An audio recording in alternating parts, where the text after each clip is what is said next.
सत्संग योग भाग एक वेद मंत्र भारतीय अनुवाद सहित वेद मंत्र। ओम जानः प्रथमं मनस्तत्त्वा सविताभियम्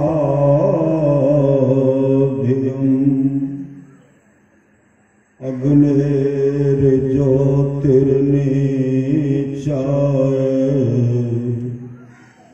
पृथिव्याद्या भरत। वेद भगवान उपदेश करते हैं कि हे मनुष्यों, जगत प्रसव करता ईश्वर का तत्व ज्ञान प्राप्त करने के लिए पहले बुद्धि और मानस योग तथा अग्नि की ज्योतियों का योग कर योग की सुदृढ़ भूमि को अपने अंदर अच्छी प्रकार धारण करें। बुद्धि योग सत्संग, मानस योग मानस जप तथा मानस ध्यान, ज्योति योग दृष्टि योग।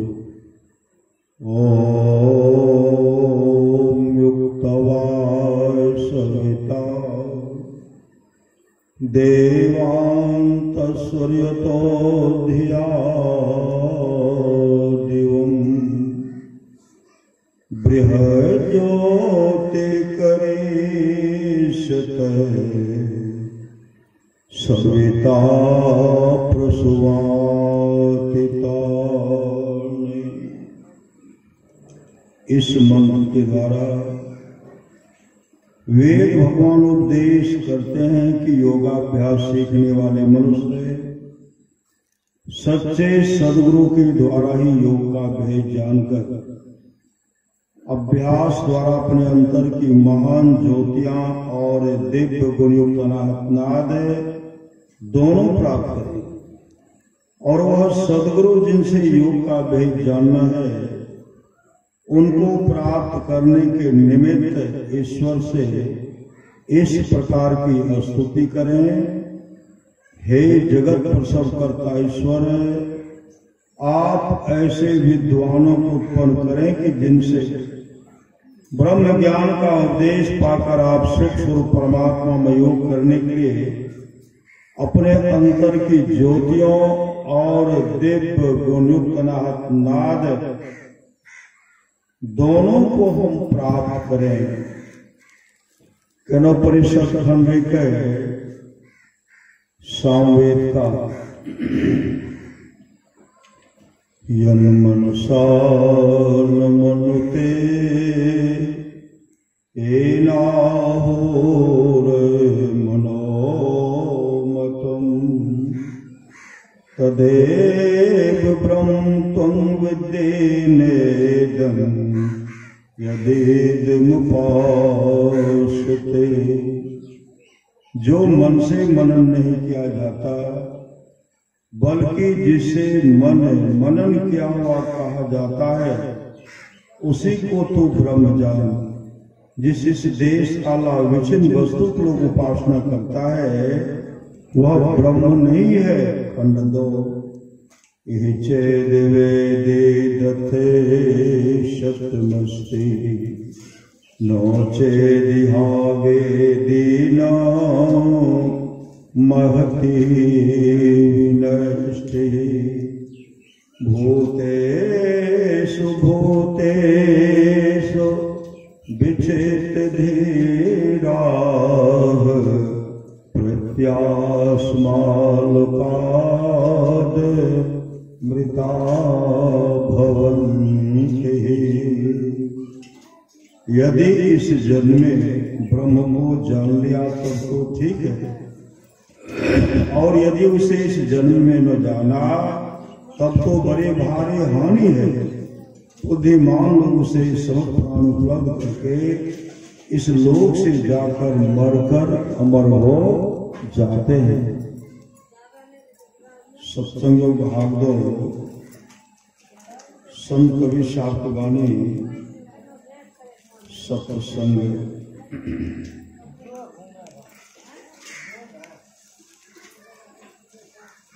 संगति सा सुख उपजे को संगति सो दुख जोय कहे कबीर कहा जाए साधो संग जहाँ होय कबीर संगति साधकी हरे और की व्याधि संगति बुरी असाधकी आठों पहर उपाधि कबीर संगति साधकी जो के भोसे खाए फिर खार भोजन मिले साकट संग न जाए फिर खार भोजन मिले साकट संग न जाए कबीर संगति साधकी जो गंधी का वास जो कुछ गंधी दे नहीं तो भी बास सुबास मथुरा भावे द्वारिका भावे जा जगन्नाथ साधु संगति हरि भजन बिनो कछो न आवे हाथ राम बुलावा भेजिया दिया कबीरा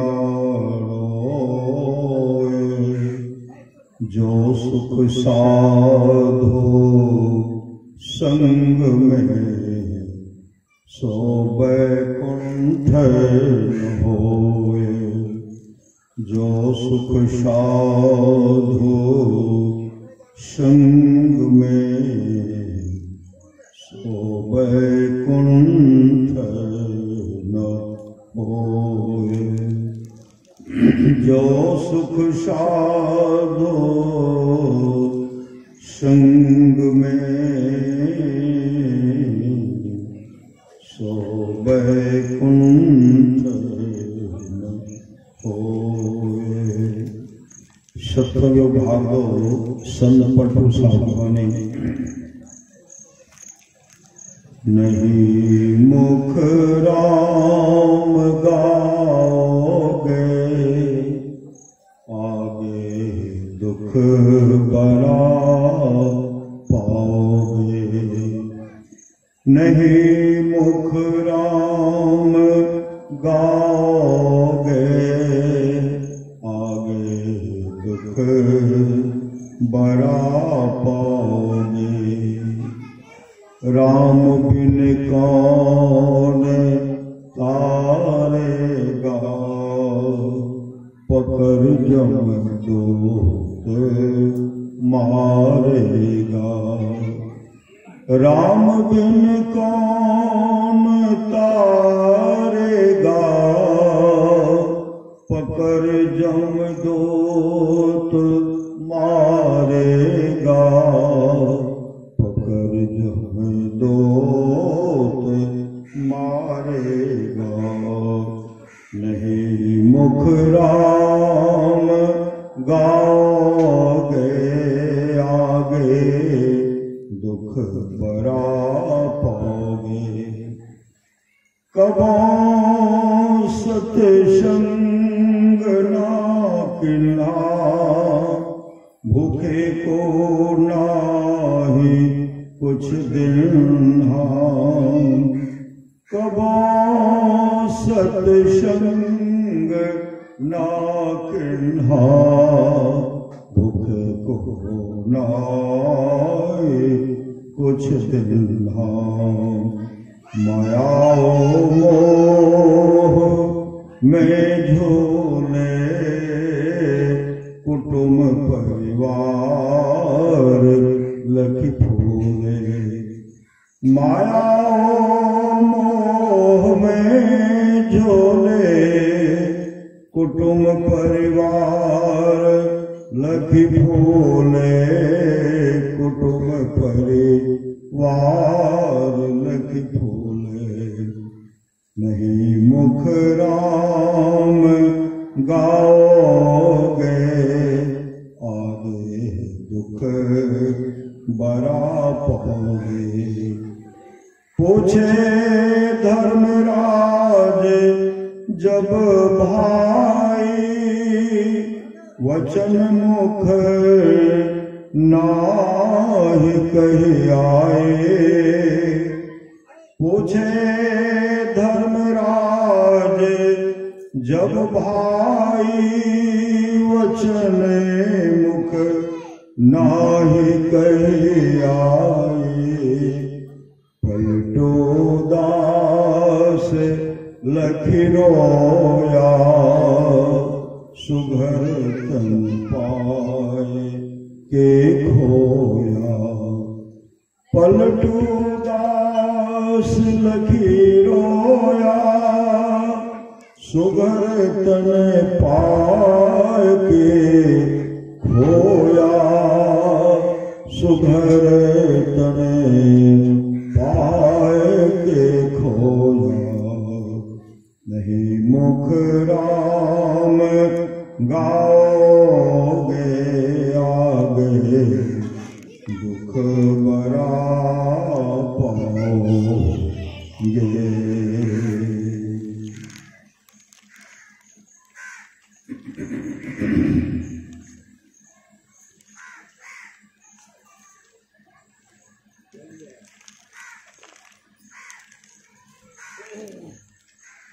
सप्तयोग भक्ति ने मोह मुदगर ने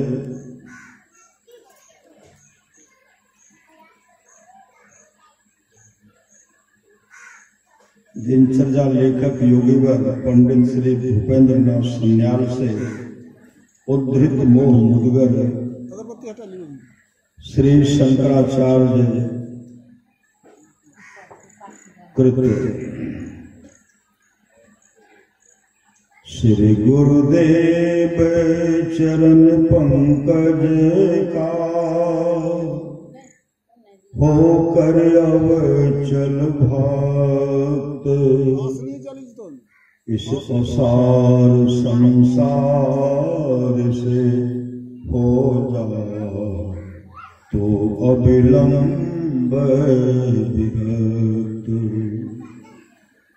इस संसार संस्कृति से हो जाओ तो अविलंब विरक्त।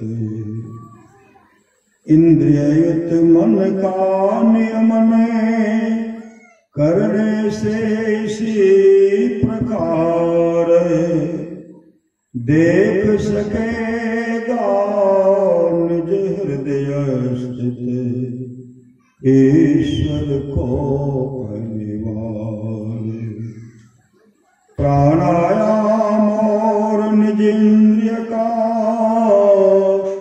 कर प्रत्याहार। क्या अनित्यानित वस्तु है इसको सदा विचार।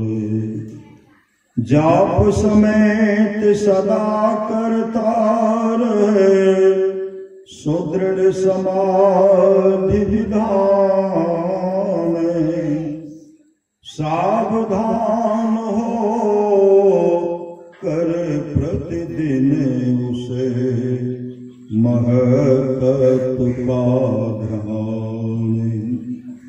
पद्म पत्र पर परे हुए अति चंचल नीर समान, अतिशय चपल और क्षणभंगुर इस जीवन को जाने। यहाँ एक बस क्षण भर की सत्संगति ही का भाव, सावधान भवसागर से तरने में बन जाता दृढ़तर नाव। पलित हो गए बाल शीश के, गलित हुआ सब गात, टूट गए त्यों ही क्रम क्रम से मुंह के सारे दांत। पकड़ा हुआ हाथ में कपता कैसा फबता दंड, फिर भी नहीं छोड़ता आशा भांड हो पाखंड। सत्संगत से हो जाता नर विषयों से निसंग, फिर व्याह मोह रहित हो जाता हो सर्वत्र असंग। मोह विगत होते ही होता मन निश्चलतायुक्त, निश्चलताते ही वह हो जाता जीवन मुक्त। कोई तो करता गंगा सागर को ही प्रस्थान, कोई व्रत का पालन करता अथवा देता दान। यही किंतु सबका मत है जो रहता ज्ञान विहीन, 100 जन्मों में भी पा सकता मुक्ति नहीं वह देने। कुल पर्वत ये 8 औरती, विस्तृत 7 समुद्र, ब्रह्मा इंद्र आदि सुरगणया, दिनकर अथवा रौद्र। ये सब कोई नित्य नहीं है, तो मैं आया लोक, फिर भी किस लिए व्यर्थ किया जा रहा सो। सत्संग भाचार परमारा सौभाग्य बने, नित्य प्रतिशत संग कर ले प्यारा, तेरा कार्य सरे सारा। नित्य प्रतिशत संग कर ले प्यारा, तेरा कार्य सरे सारा। सरकार को निर्णय करके धर चेतन धारा, सरकार को निर्णय करके धर चेतन धारा, धर चेतन धारा, पिंड के पारा, दसों में द्वारे का, ज्योति जग जावे अति सुख पावे, शब्द सहारे का, ज्योति जग जावे अति सुख पावे, शब्द सहारे का। लख बिंदु नाद तहाँ त्रय बंद देके, लख बिंदु नाद तहाँ त्रय बंद देके, सुनो सुनो मेरी ब्रह्मनाद का, धरो सहारा ब्रह्मनाद का, धरो सहारा, अपन तने में, अपन तने में नित प्रतिशत संग कर ले प्यारा तेरा, काल सरे सारा। श्री सद्गुरु महाराज की जय। हम लोग जो सत्संग करते हैं, परमाराज सद्गुरु आज इसके लिए हम लोगों को आशीर्वचन देते हैं। आशीर्वचन मैं आपको उपदेश की बात कहने नहीं आया हूं। कौन कह रहे हैं? गुरुदेव कह रहे हैं। गुरुवाद हम लोग को आशीर्वाद, जो सत्संग करते हैं ना, उनको गुरुदेव आशीर्वाद देते हैं। मैं आपको उपदेश की बात कहने नहीं आया हूं। उम्र के ख्याल से मैं आशीर्वाद दे सकता हूं, क्योंकि आप लोगों से मेरी उम्र अधिक है। मैं अपने लिए जो भलाई सोचा हूं, वही भलाई आप लोगों के लिए भी चाहता हूं। मैं वर्षों तक सोचा तो दृढ़ हो गया कि संतों की ज्ञान जो मंगल है, वही असली मंगल है। इस मंगल के लिए भजन सत्संग करते रहें और सदाचार का पालन कर अपने को पवित्र बनाए रखें। सदाचार के पालन में आपको बल मिलेगा और संसार प्रतिष्ठा होगी। यह प्रतिष्ठा सबसे अधिक प्रतिष्ठा है। जो भजन साधन करते रहेंगे तो उनको खाना दाना और कपड़ा की कभी कमी नहीं रहेगी। सुख दुख का परवाह नहीं करते हुए भजन साधन करते रहना चाहिए। मैं ईश्वर से प्रार्थना करता हूँ कि आप लोग सुखी रहें।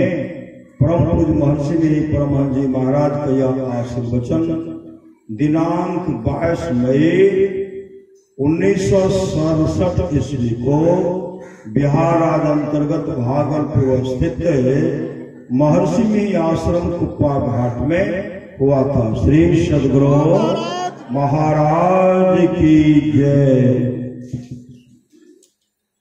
बंदो गुरुपद कंज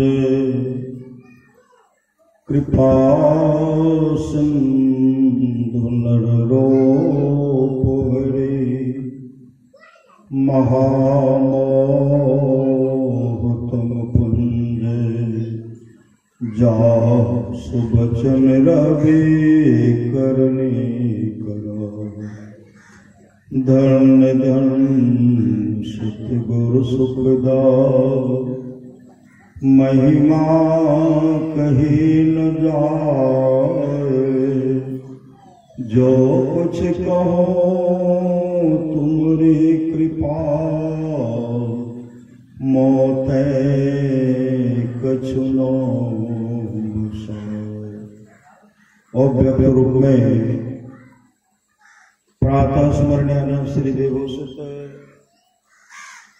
परम पूज्यपाद सदगुरु महाराज के चरणों में कोटि कोटि नमन। विशिष्ट गुरुजन, उपस्थित सत्संग प्रेमी महानुभावों, माताओं एवं बहनों, सभी के अंदर में बैठे हुए परमात्मा को कोटि कोटि नमन।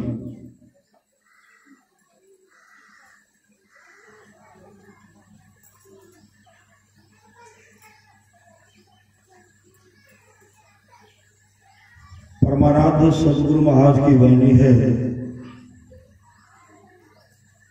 थोड़ा सा भी सत्संग करो तो बड़ा लाभ होता है।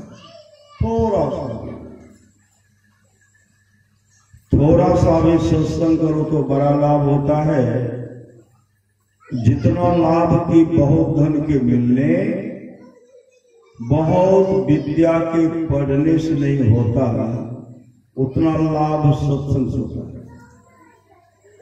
नित्य नियमित ढंग से सत्संग करो। सत्संग से खाली कोई मत हो।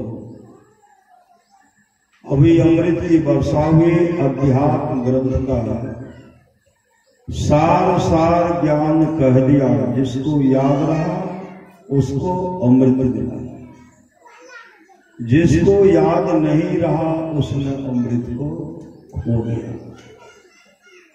पुनः सत्यवाद कहते, जो लोग बहुत दिनों से सत्संग करते आ रहे हैं, अभी कर रहे हैं, आगे भी करेंगे, वे सभी महासुख के भागी, महासुख के भागी। आप लोग जानते हो गोपीचंद बहुत सुंदर थे, बहुत सुंदर। रात में पानी में गुलाब का पंखुड़ियां देते थे, इत्र देते थे, तब स्नान करते थे। गोपीचंद स्नान कर रहे थे, मां छत पर से देख रहे थे। देखते देखते मां के आंख से आंसू टपक कर गोपीचंद के शरीर पर गिरा। तो गोपीचंद छत को पर देखते थे, मारो नहीं मां। दौड़ पड़े मां के पास, शरण में लिपट कर रोने लगे। मां क्यों रो रही हो? गोपीचंद की मां ने कहा, बेटा कोई बात नहीं है। गोपीचंद ने कहा, हे मां, आपके आंख में आंसू, कोई बात नहीं, आंसू का कारण बताओ मां, रोने का कारण बताओ। जब तक रोने का कारण नहीं बताओगी, आंसू का कारण नहीं बताओगी, न स्नान करूंगा न भोजन करूंगा। पुत्र हट के सामने मां लाचार हो गए। मां कहने लगी, बेटा जितना सुंदर तुम हो, तुमसे विशेष सुंदर तुम्हारे पिताजी थे। आज वो संसार में नहीं है, तुम भी नहीं रहोगे मेरे लाल, इसलिए मैं रो पड़ी। गोपीचंद ने कहा, मां इस शरीर को सार्थक करने के लिए कोई उपाय है? तो गोपीचंद की मां अपने पुत्र गोपीचंद को अमृत कलशवरी उपदेश सुनाने लगी। गुरु भी तुम्हें पुकार रहे हैं, कर लो नाम अमृत का पान। जन्म मरण से छुट्टी पाकर कर लो अपना चिर कल्याण। यह कंचन सी काया लेकर तू कब तक जी पाओगे? जैसे सब मरते हैं जग में, वैसे ही मर जाओगे। मरने से पहले सदगुरु से सदयुक्ति प्राप्त कर लो अगर, तब तुम गोपी चंद सरेखे बन जाओगे अजर अमर। माँ का उपदेश सुनकर गोपी चंद गुरु गोरखनाथ के पास गए, उनसे भजन भेद लिए, दीक्षा लिए। मुस्तैदी के साथ ध्यान भजन किए, ध्यान भजन करते अपने आत्म स्वरूप का दर्शन करके मोक्ष को प्राप्त, मोक्ष इस सत्संग का। इसलिए कहते हैं, अभी सुन रहे थे, राम बुलावा भेजिया दिया कबीरा रो, जो सुख साधु संग में असो वैकुंठ न हो। जो साधु के संग में सुख है वह वैकुंठ लोक में भी नहीं है। भगवान श्री राम जब यहां से जाने लगे, नल नील जामवंत सुग्रीव आदि आदि कह रहे, भगवान हम भी आपके साथ चलेंगे, हम भी आपके साथ चलेंगे। हनुमान जी सबसे पीछे खड़े थे। हनुमान जी एक चक्कर प्रभु श्री राम को दे गए। हनुमान जी कुछ बोलते नहीं। प्रभु श्री राम कहते, पुत्र हनुमान, सब तो मेरे संग वैकुंठ लोक चलने के तत्पर हैं, तुम कुछ नहीं बोलते हो, तुम तो बोलो। हनुमान जी कहते, प्रभु हमारी जिज्ञासा है, जिज्ञासा है। प्रभु श्री राम कहते, पुत्र हनुमान, आज तक मैं तुमको जो कुछ भी कहा, करने के लिए कहा तो किया, और करने के लिए सदा तत्पर, और क्या नहीं। आज जब हम तुमको कह रहे हैं कि मेरे संग वैकुंठ लोक चलो, तो तुम बोलने का हमारी जिज्ञासा है। पुत्र हनुमान कहो, वह तुम्हारी कौन सी जिज्ञासा है? वह कौन सी जिज्ञासा है, बताओ। तब हनुमान जी हाथ जोड़कर कहते, प्रभु आप जो कह रहे वैकुंठ लोक चलने के लिए, क्या उस वैकुंठ लोक में सत्संग होता है? भगवान श्री राम कहते, पुत्र हनुमान, लोग पूजा पाठ तपस्या करके जो मेरे वैकुंठ लोक को चले जाते हैं, भक्त मेरे सामने आमने सामने बैठता है, भक्त मुझे देखता है, मैं भक्तों को देखता हूँ, वहां सत्संग की क्या आवश्यकता है? तो हनुमान जी हाथ जोड़कर कहते, प्रभु हमको क्षमा कर दीजिए, हम वैकुंठ लोक जाना नहीं चाहते, हमको चाहिए सत्संग। हम सत्संग चाहते हैं। हमको चाहिए क्या? सत्संग चाहिए। भगवान श्री राम कहते, पुत्र हनुमान, घोर कलिकाल तक तुम धर्म का प्रचार करो, मेरा यश गान करो और सत्संग करो, और घोर कलिकाल में जब महाप्रलय होगी, महाप्रलय होने के बाद तुम मेरे वैकुंठ लोक को आ जाना, तुम मेरे वैकुंठ लोक को आ जाना। अभी भी हनुमान जी सत्संग करते हैं। 1961 ईस्वी में अखिल भारतीय सत्संग हो रहा था कुरुसेला में। उस सत्संग में हनुमान जी आगे बैठे थे, हनुमान जी आगे बैठे थे। कैसे पता चला? पंडाल बना हुआ था, चारों तरफ बादल लग गया, जोरों की आंधी, जोरों की तूफान आने वाली है, पत्थर गिरने वाला है। भक्त सब देख करके घबरा गए, भक्त सब देख करके घबरा गए। और महाराज सुभाष प्रवचन कर रहे थे। और महाराज सुभाष कहते हैं, हम तो प्रवचन कर रहे हैं, आप जरा उधर देखिए। उधर उठे, कौन थे? सफेद वस्त्र, बाल पका हुआ था, ऐसे हाथ जोड़ करके निकले। जो जोरों की आंधी आने वाले थे, वर्षा होने वाले थे, तूफान आने वाला था, पत्थर गिरने वाला था। पंडाल में न आंधी आया, न तूफान आया, न एक बूंद वर्षा हुई, न पत्थर गिरा। बगले बगले श्री सदगुरु भजमन सतगुरु दयाल काटे जम जाला। तब परमारास बात करते, देखिए अभी जो विपत्ति आने वाला था, तूफान आने वाला था, उस तूफान को हनुमान जी रोक दिए। बगल में हनुमाने जी बैठे हुए।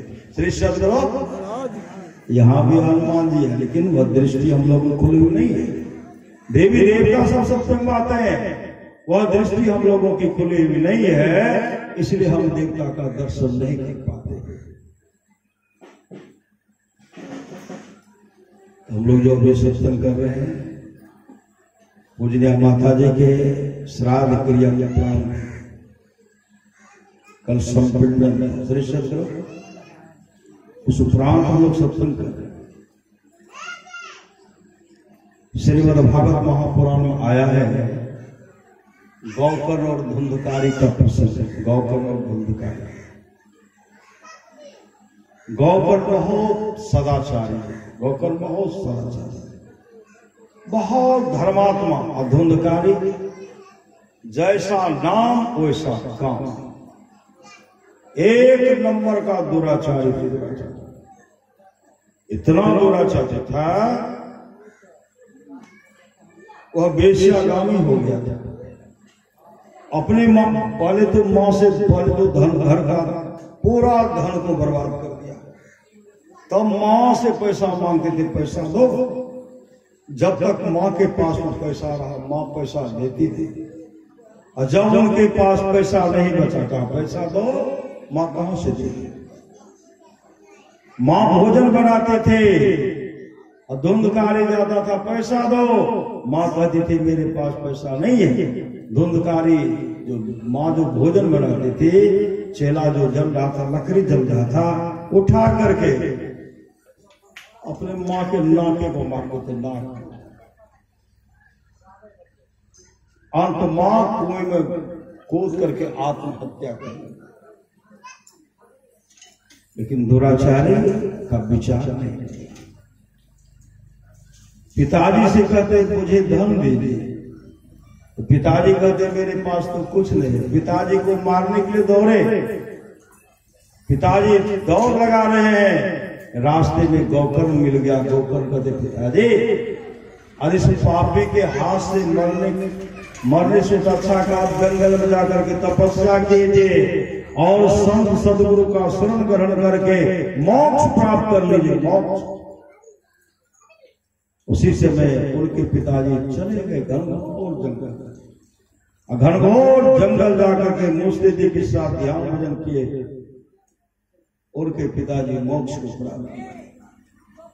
धुंधकारी घर से निकल गया। ये क्या कि तमाम वेश्या को अपने घर में, अब इनके घर में डाका डालना, उसके घर में डाका डालना, उसका धन हरण लूट करके लाना।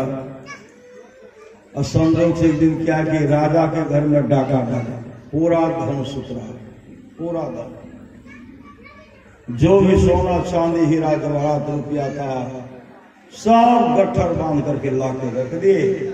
और तमाम वेश्याओं के बीच में रख करके कहते आओ सुखमय जीवन व्यतीत करो। अब घटने वाला नहीं है, जब होगा तो फिर जमा करूंगा। जब राजे के घर में पूरा सुतर गया, अब कोई कमी रहेगा उसको। तमाम वेश्या विचार के इनका काम है यहाँ डाका डाला, वहां डाका डाला। एक दिन पकड़ेंगे, और पकड़ेंगे तो इनको सिपाही यहाँ लेकर के यहाँ जब आएंगे तो हम लोग घर में पकड़ा जाएंगे। घर में पूरा धन है, जहां जहां से लूट करके सारा धन का व्यवस्था है, सारा खजाना इनके यहाँ पड़ा हुआ है। ये तो जेल जाएंगे ही, इसके साथ साथ हम लोग भी जाएंगे। तो तमाम विचार करते हैं, सब मिल करके इसका हत्या कर दे तो बहुत अच्छा होगा। उन लोग को क्या चाहिए? धन चाहिए। धन तो मिल गया। अब धन ले जाके रोकने वाला धुंधकारी है। रात में जब धुंधकारी सोए ना, इसको बांधे, इसको खुट्टा चारों तरफ, श्रीमद् भागवत महापुराण को पढ़िए, बांध दिए। अब बांध करके साथ आरती, कोई इधर बैठे, कोई उधर बैठे, कोई छाती पर बैठे, कोई पांव को पकड़ करके पहले कोहरे कुटनी, नए मुख राम गाओगे, आगे दुख भरा पाओगे। सो देखो ना, कुटाई हो गई। भारी से भारी सामान जो मिला, मुंह पर पट्टी बांध करके कुटाई हो रही है। चीखेंगे कैसे? आवाज मुंह तो बंद है। इतना मारते मारते उसका जो है अब शरीर में शक्ति नहीं, अब प्राण निकल नहीं। वेश्या समझ गए कि अब ये इसका कुछ चलने वाला, क्योंकि कुटाई करने वाला। तब क्या करते हैं, अब जो उसका प्राण नहीं निकल रहा है, तेल, किरासन तेल उसके शरीर पर डाल दिए, आग लगा दिए। शरीर जल गया लेकिन प्राण उनके शरीर से नहीं निकला। अंत में तमाम विचार करते अगर विलंब करेंगे ना तो कोई न कोई पकड़ लेंगे, सब मिलकर के आंगन में गड्ढा गड्ढा खोद करके श्वास चल रही थी, उसी गड्ढा में देकर के मिट्टी देकर के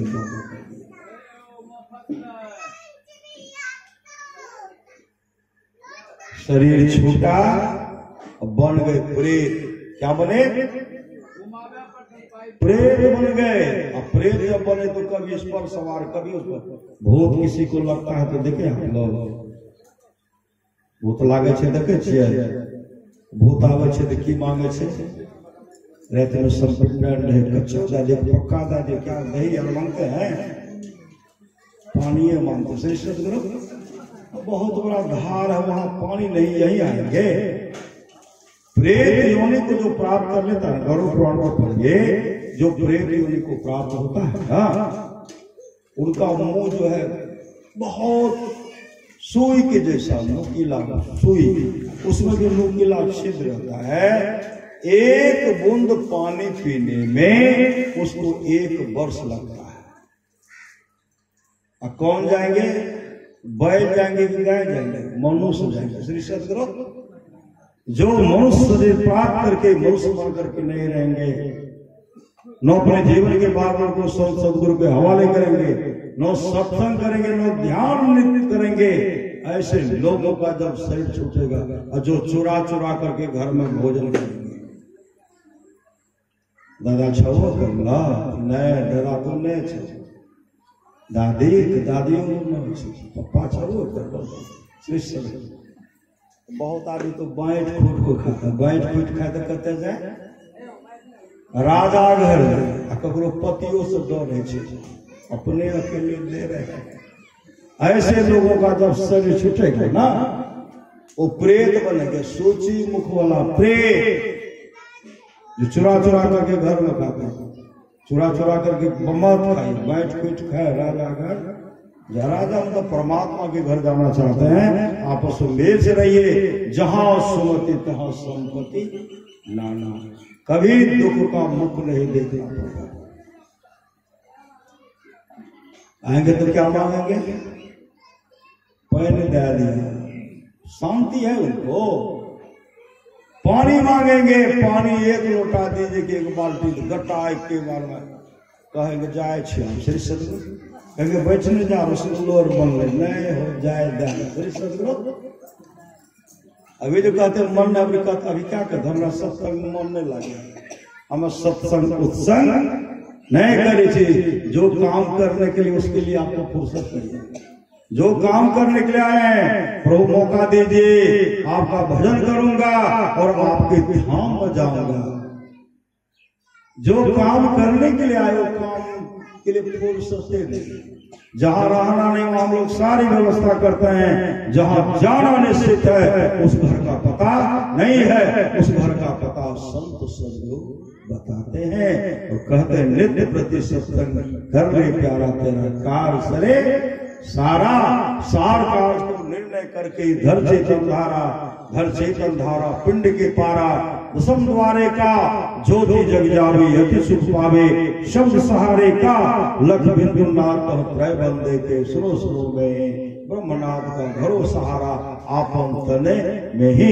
आज धुंधकारी प्रेत बन गए, पूरे गांव के लोग को तबाह कर दिए, सब पर सवार हो जाते थे, ओझा सब पकड़ते थे, तांत्रिक सब। कौन हो जी? तो हम से धुंधकारी, जिस पर सवार धुंधकारी, ये धुंधकारी, पूरे गांव के लोग तबाह हो गए। अब तब क्या किए? कुछ दिन के बाद गौ करना है, गौ कर उनका श्राद्ध क्रिया भी किए, गया में कई बार जाकर के पिंड दान किए, फिर भी प्रेत योनि से मुक्ति नहीं मिली। आ गए गौ करते से घर आए तो घर तो वीरान सा था, बैठ करके ध्यान करने लगे। जैसे ध्यान करते उधर से मिट्टी का ढेला तो पत्थर गाछ उतार करके फेंक देते। भैंसा दौड़ रहा है, शरीर में आग लगा हुआ, भैया बचाओ भैया बचाओ। गोकुल कहते आवाज तो यह धुंधकारी का, कौन हो जी? का भैया हम धुंधकारी, हमको नहीं पसंद। तुम्हारा ये हालत,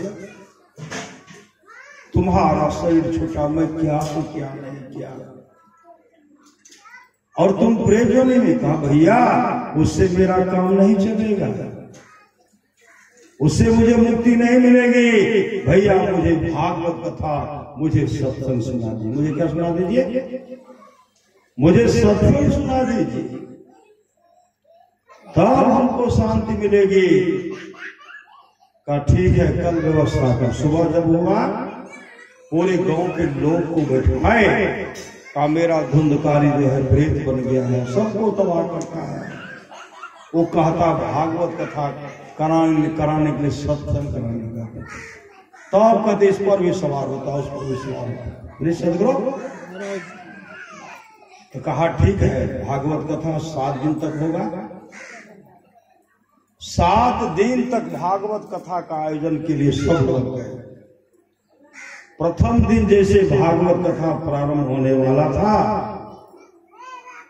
कि सब श्रोता सब बैठे, भक्त सब बैठे हुए, और बगल में एक 7 कौर का बांस का खंभा था, जो सरा था उसमें छेद था।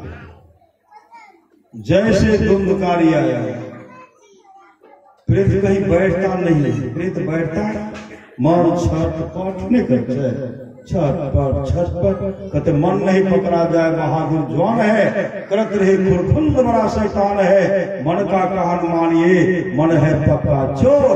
बीच नदी में ले जा करके देगा आपको छोड़, तैरने के लिए पार हो जाएंगे, पार हो पाएंगे? नहीं हो पाएगा। जैसे भागवत कथा प्रारंभ होता है, बगल में 7 पौर का बांस का खुट्टा रखा हुआ था, उसमें छेद। प्रेत होता है बहुत चालाक। प्रेत क्या होता है? नहीं कैसे भूत धरावे 7 बहलना, हमें छियके हमें वो छियकली, भूत धरावे 7, बहुत चालाक होता है। उसी समय 7 पौर का बांस का जो खंभा खुट्टा था, उस छिद्र में प्रवेश कर गए। प्रवेश जैसे किए थे, एक दिन जब सत्संग सुने ना, 1 पौर पकड़ा, दूसरा दिन 2, तीसरा दिन 3, चौथा दिन, 5वां दिन, 6ठा दिन, 7वां दिन जैसे पौर फटता है, उसमें एक दिव्य पुरुष, दिव्य पुरुष कैसा रूप स्वरूप? भगवान विष्णु के रूप स्वरूप जैसा प्रकट हो गया, और उसके हाथ में शंख चक्र गदा पद्म है। उसी समय भगवान विष्णु के पार्षद आए, पार्षद जब आए उनको विमान पर बैठाए, विमान पर बैठा करके ऋषि मुनि हैं, भगवान विष्णु के पार्षद हैं, हरि कीर्तन करते हुए उनको वैकुंठ लोक जब लेके जाने लगे, विमान पर बैठा करके जब लेके जाने लगे,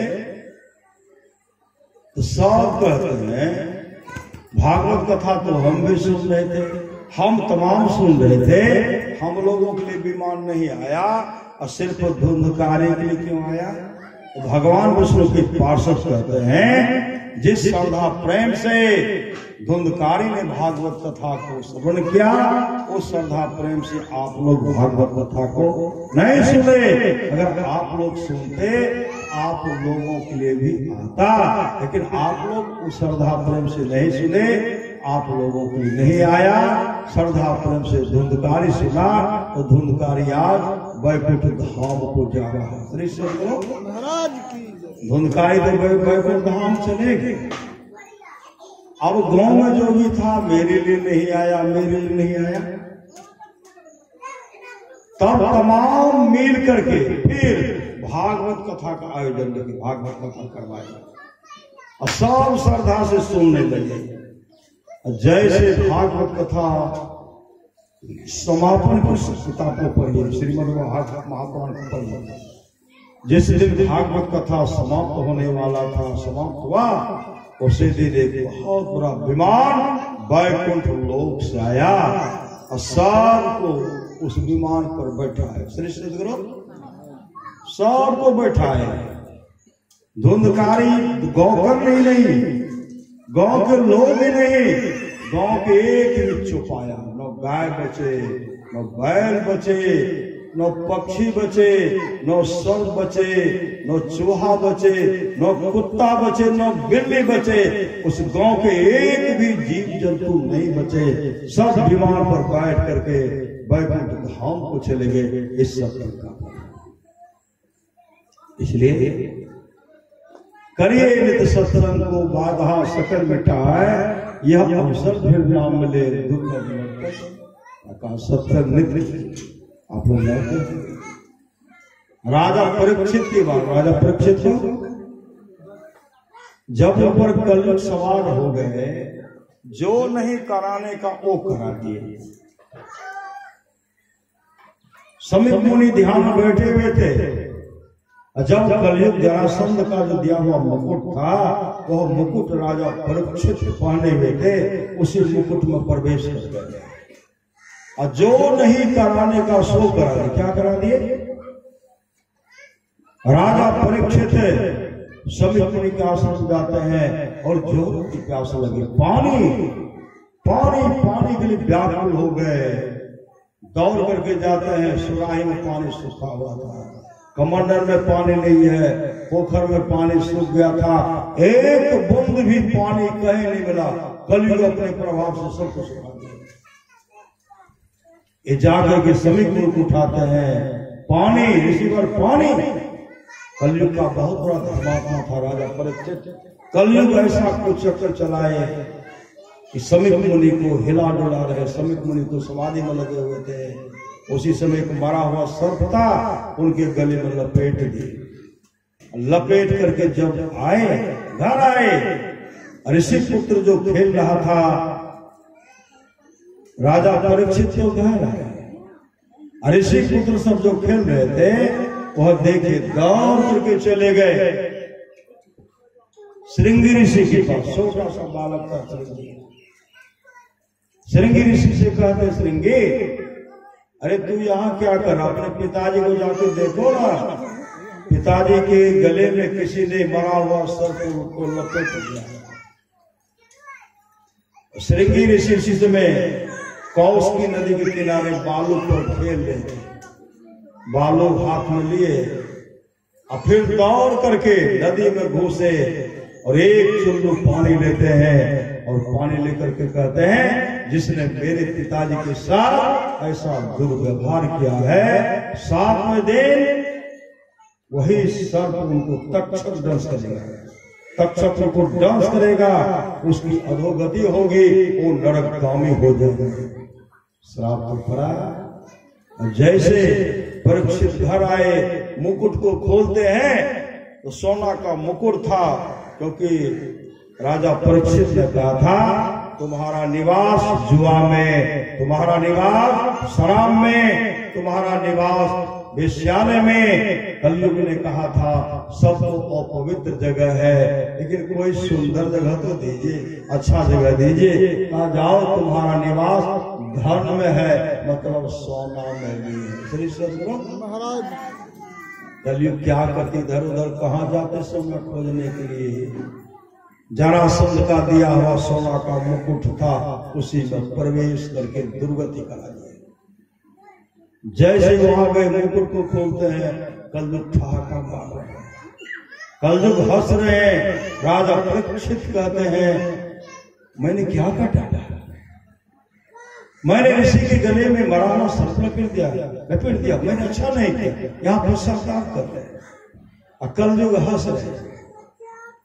जैसे श्रृंगी आए और अपने पिताजी से कहते, पिताजी आपने आपके साथ जिसने व्यवहार किया है, मैंने उनको श्राप दे दिया। 7वें दिन उनको तक्षक दंश करेगा, उनकी अधोगति होगी, वो नरकगामी होंगे, मैं उनको श्राप दे दिया।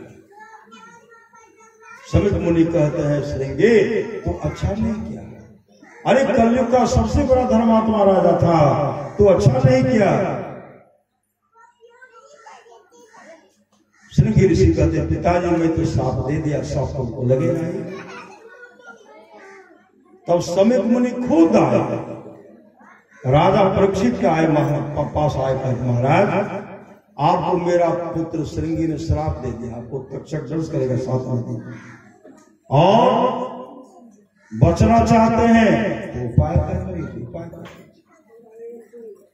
और उसी समय राजा परीक्षित इतने घबराए, अपने पुत्र जन्मेजय को राज सिंहासन पर बैठाते हैं और दौड़ पड़े, नदी के किनारे में जाते हैं। वहां जब गए तो 88,000 ऋषि मुनि तपस्या में बैठे हुए, तपस्या में ऋषि मुनि बैठे हुए। इस धराधाम पर आज तक जितने ऋषि मुनि है सब वहां पड़े हुए ध्यानस्थ। जैसे वहां गए, त्राही मां मेरी रक्षा कीजिए, मेरा कल्याण कैसे होगा वह उपाय बताइए।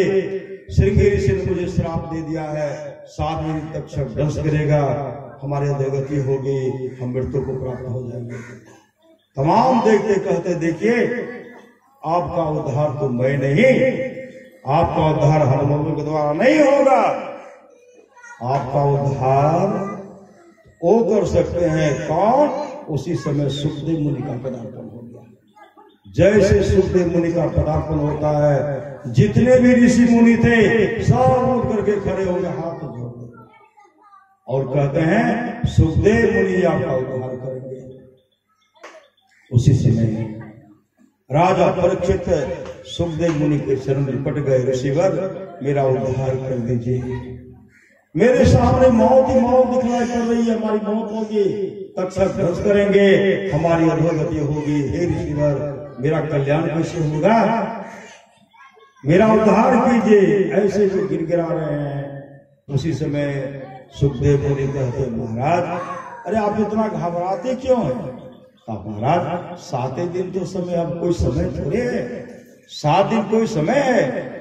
उसी समय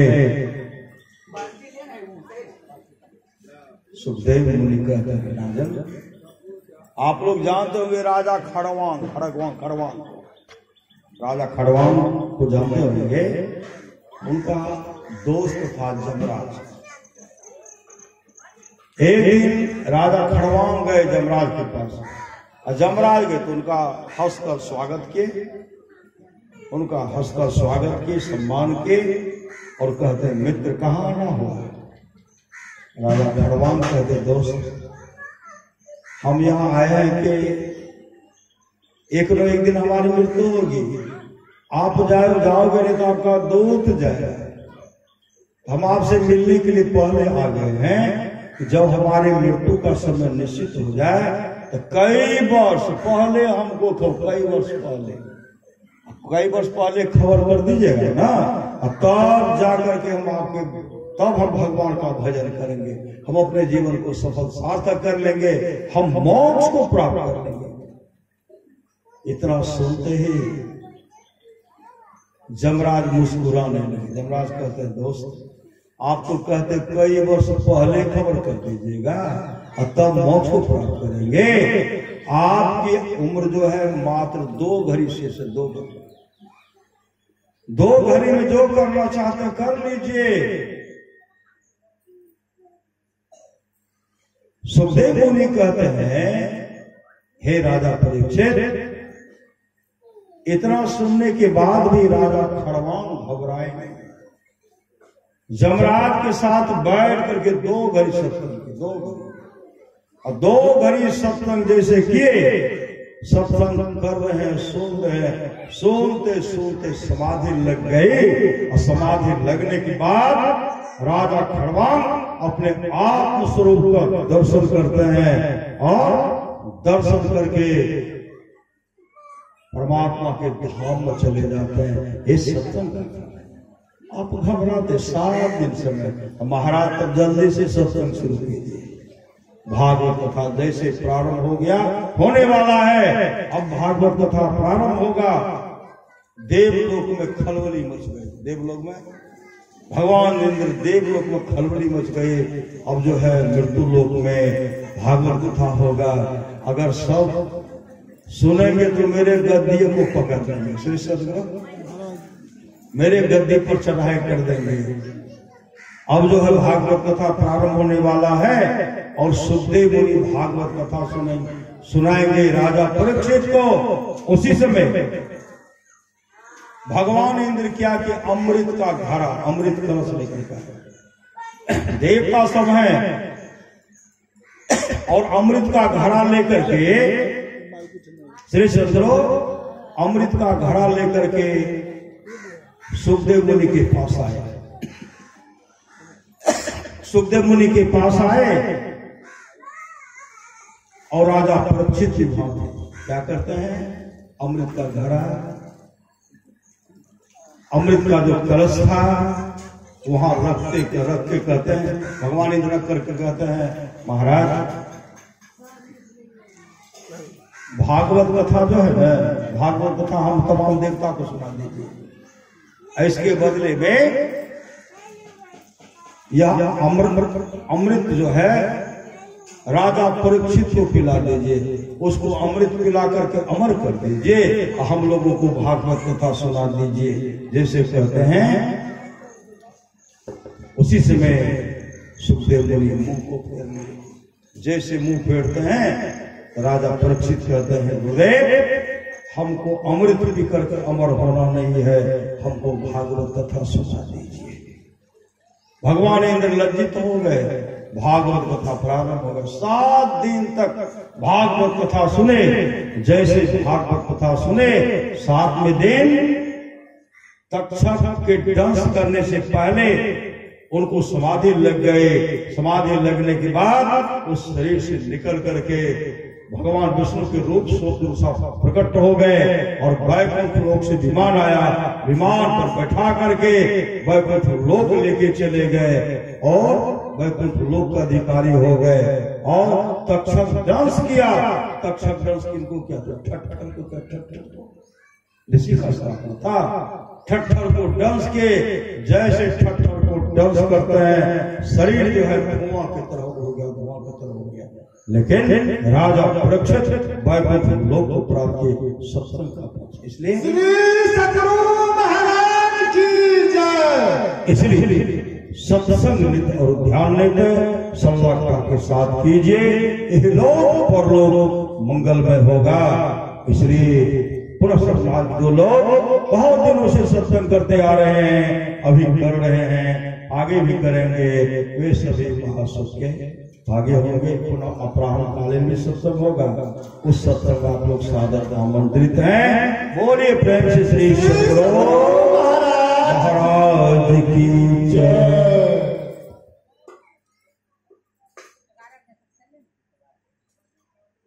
हेते में बरियो में हेते में भजन